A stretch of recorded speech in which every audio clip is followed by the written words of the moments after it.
All right, I'm here. When you're ready, please. Okay. Chairman Mendelson, members of the council, thank you for the opportunity to testify today. I'm Andrew Lee and serve as the artistic director of DC Strings Workshop. I'm a musician and Ward 8 resident. I also serve with Parents Amplifying Voices in Education PAVE on the Ward 8 PLE board. I want to commend the council for their investments to increase school-based mental health supports and additional enhancements for out-of-school time programs.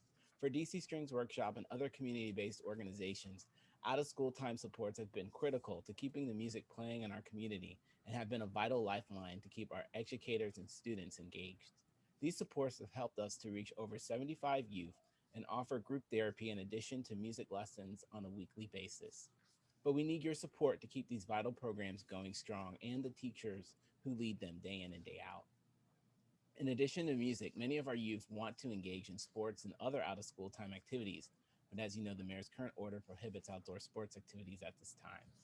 These programs are even more vital when too many youth have been in front of screens on Zoom for hours on end, yet we expect them to achieve and remain focused throughout the day.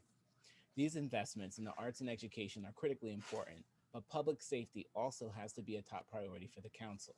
We cannot condemn the violence of January 6th and turn a blind eye to the endless stream of blood coursing through the streets in the east end of our city. Our communities are hurting now more than ever.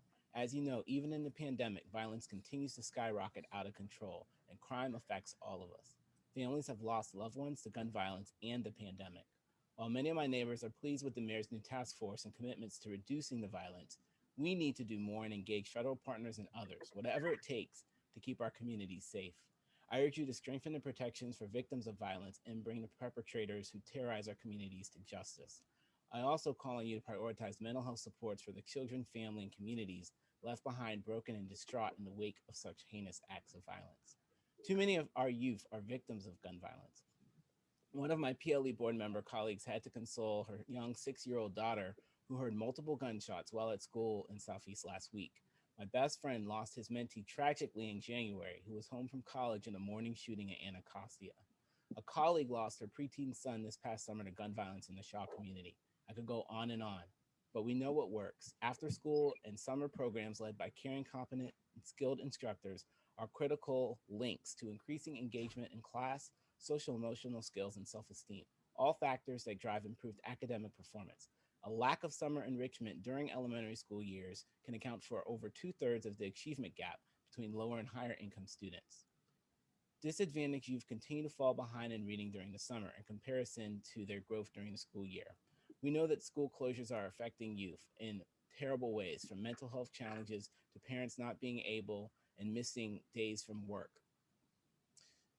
I urge you to reconsider Council Member Robert White's initiative to bring more accountability to our school system and encourage you to support the school state board of education with the vital resources they need with staff and budgets to be able to bring more accountability to the school system. Thank you for the opportunity to testify today.